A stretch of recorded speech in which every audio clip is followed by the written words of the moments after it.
Hello আমার বন্ধুরা, আজকে নতুন একটা ব্লগ নিয়ে এসেছি। যেটা আমাদের বাড়িতে যে দাদারা আমাদের ধান কাটা, পুষ দেওয়া এইগুলো করতে এসেছে, সেই দাদাদের আজকে রান্নার আমি ব্লগ দেখাবো।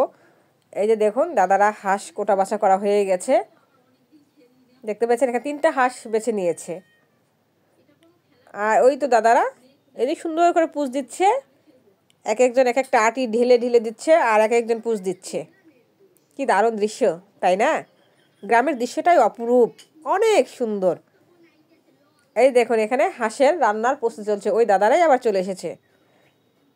হাঁসটা রান্না করতে করতে অনেক রাত হয়ে গেছে। ওই কাজটা না শেষ হওয়া পর্যন্ত হাঁস রান্না করতে আসেনি। এই যে দেখুন, ভাত চড়িয়ে দিয়েছে। ভাতের প্লেটের উপরে ওটা কিসে ইয়াতে দিয়েছে, ঢাকনাটার উপরে জিরা দিয়েছে। জিরাটা ভাজছে, দেখছেন কত সুন্দর করে ভাজছে। কত বুদ্ধি, ইউনিক বুদ্ধি এগুলোকে বলে। এই যে এখানে দেখুন, মাংসটা সুন্দর করে কেটেছে। এখন যে কড়াইতে তেল গরম করতে দিয়েছিল, ওই তেলের উপর পেঁয়াজ দিয়েছে। এই পেঁয়াজ কিন্তু মিনিমাম 20 মিনিট এই পেঁয়াজটাকে নরম করতে দিয়েছে। এটা সুন্দর করে ভাজাভাজি হবে এটাকে, যতক্ষণ মতো নরম না হয়েছে।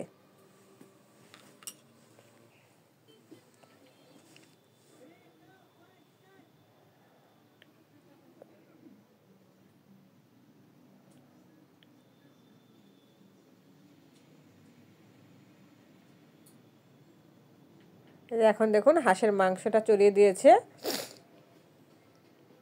এই মাংসটা রান্না করতে মিনিমাম 2 ঘন্টা সময় নিয়েছে এরা।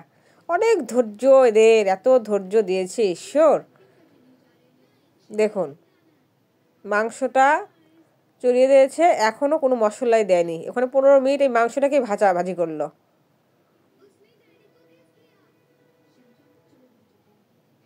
এখন লবণ দিয়ে দিল, মিনিমাম 15 মিনিট পরে লবণ দিয়ে দিল। হ্যাঁ, এখানে হলুদের গুঁড়া দিয়ে দিল, তারপরে আদা দিয়ে দিল।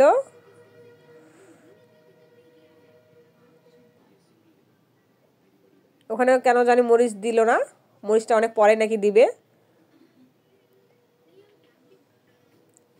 রান্না একটু আলাদা ধরনের রান্নাটা। অনেকক্ষণ মাংসটাকে কষাতে থাকলো এরা, প্রায় 2 ঘন্টা বললাম তো। 2 ঘন্টার মতো প্রায় এরা মাংসটাকে কষাতে লাগলো।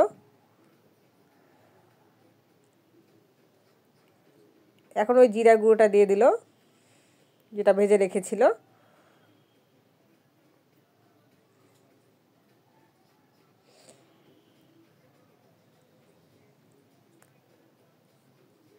মাংসটা কিন্তু দেখতে যা হয়েছে না, অনেক সুন্দর।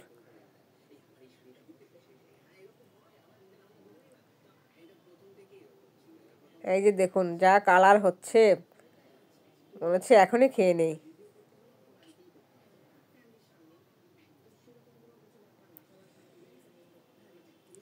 এখন কেন জানি হলুদের গুঁড়া দিয়ে দিল, নামানোর 20 মিনিট মানে আগে দিয়ে দিল। এখন এই রান্নাটা এখনও 20 মিনিট বাকি আছে, তারপরে নামাবে। বললাম তো মিনিমাম 2 ঘন্টা। আমি বলতেছিলাম এত কেন কষাতে হচ্ছে দাদা, তো বলছে না দিদি, হাঁসের মাংস যত কষাবে তত ভালো লাগবে। আমাকে বলতেছে আমি রান্না করে আপনাকে প্রথম খেতে দিব, কেমন হয়েছে বৌদি বলবেন। আমি বললাম তাই কি করে হয়, আমি আগে খাবো? বলছে না না, আপনিই আগে খাবেন। দেখুন রান্নাটা কত দারুণ, কি কালার হয়েছে,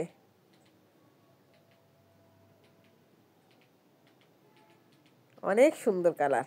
একটু আপনার হচ্ছে এটা গরম মশলা গুঁড়া দিয়ে দিল। এই দেখুন, রান্নাটা হয়ে গেছে প্রায়, অনেক সুন্দর রং এসেছে।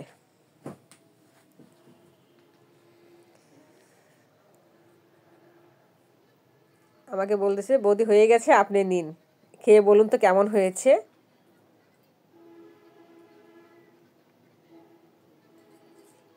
ভাই বলছে অনেক ভালো হয়েছে, অনেক ভালো।